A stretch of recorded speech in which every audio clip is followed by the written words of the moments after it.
बैठक आज त्या ठिकाणी निश्चितपणे झाली। मुंबईतल्या माझ्या सर्व प्रमुख पदाधिकारी नेत्यांजवळ बसून एक आम्ही शॉर्टलिस्ट तयार करण्याचा प्रयत्न त्या ठिकाणी केलेला आहे।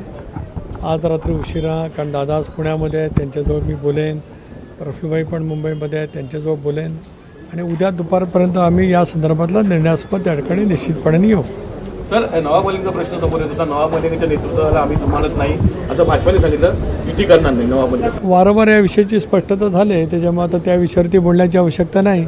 शरद पवार पर्याय आहे युती जसं पुण्याला झालेली आहे त्या अनुषंगाने नाही, पुण्याला त्या ठिकाणी दोन पद्धतीने काम सुरू आहे। कारण आज स्वतः राष्ट्रीय अध्यक्ष अजितदादा पुण्यामध्ये गेलेले आहेत, त्यामुळे तिथला संदर्भातला निर्णय जसं अगोदरच माननीय मुख्यमंत्री महोदयांनी घोषित केलं की पुणे शहरात, पिंपरी चिंचवड शहरामध्ये शिवसेना आणि राष्ट्रवादी काँग्रेस पक्षच प्रबळ पक्ष असल्यामुळे भारतीय जनता पक्ष आणि राष्ट्रवादी काँग्रेस पक्ष हे दोन पक्ष प्रबळ त्या ठिकाणी असल्यामुळे आम्ही जर काय युती त्या ठिकाणी केली तर विरोधकांना आयतेच उमेदवार त्या ठिकाणी मिळू शकतात।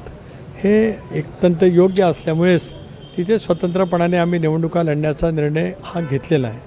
भारतीय जनता पक्ष स्वतंत्रपणाने निवडणुका लढेल, राष्ट्रवादी काँग्रेस पक्ष निवडणूक स्वतंत्रपणाने लढेल। ते लढत असताना कोण कोण मित्रपक्ष त्या ठिकाणी जोडले जाऊ शकतात याचा पर्यायी विचार त्या ठिकाणी सुरू आहे। आणि एक बाबसुद्धा त्या ठिकाणी स्पष्ट होत असतानाच महायुती म्हणून आम्ही संबंध राज्यभरामध्ये आज काम करतो आहोत। काही ठिकाणी महायुती म्हणून सुद्धा आम्ही निवडणुका लढतो आहोत, त्यामुळे महायुतीच्या हिताला बाधा येणार नाही अशा पद्धतीने आम्ही निवडणुका त्या ठिकाणी निश्चितपणाने लढू। मुंबईचं अजून ठरत नाहीये, मुंबईमध्ये महायुतीमध्ये लढणार का कसं ऐकला मी सांगितलं ना की आज आता आम्ही माझ्या प्रमुख सहकाऱ्यांच्याजवळ बसून काही पहिल्या टप्प्याच्या यादीच्या निष्कर्षापर्यंत पोचलेलो आहोत। आज रात्रीपर्यंत किंवा उद्यापर्यंत या संदर्भातला अधिकृत माहिती माझा आणि आशिष शेलारांचा संपर्क चालू आहे, त्यावेळेला कळेल। नाहीतर मग उद्या संध्याकाळी किंवा परवापर्यंत आम्ही या संदर्भातला निर्णय घोषित करू। सर, पुण्यामध्ये दोन्ही राष्ट्रवादी एकत्र आल्यात, त्यामुळे प्रशांत जगताप यांनी राजीनामा दिला। आता ते काँग्रेसच्या वाटेवर आहेत, राष्ट्रवादीकडून प्रयत्न होणार का त्यांना आपल्याकडे घ्यावं? नाही, त्यांनी ज्या मुद्द्यावरती राजीनामा दिला आहे त्या मुद्द्यामध्ये राष्ट्रवादी काँग्रेस पक्षावर युती होते म्हणून त्यांनी राजीनामा दिला आहे। त्यामुळे आता आम्ही त्यांना बोलवण्याचा प्रश्न उद्भवतच नाही। आपण हा प्रश्न विचारणे इतकं अप्रस्तुत आहे। आपण वारंवार कालपासून हे दाखवतात की प्रशांत जगतापांचा राजीनामा कशामुळे, तर राष्ट्रवादी काँग्रेस पक्षाबरोबरती आदरणीय पवारसाहेबांच्या राष्ट्रवादी काँग्रेस पक्षाची चर्चा सुरू आहे। या संदर्भात त्यांनी राजीनामा दिला असल्यामुळे आमच्याकडे बोलवण्याचा प्रश्न उद्भवतच नाही।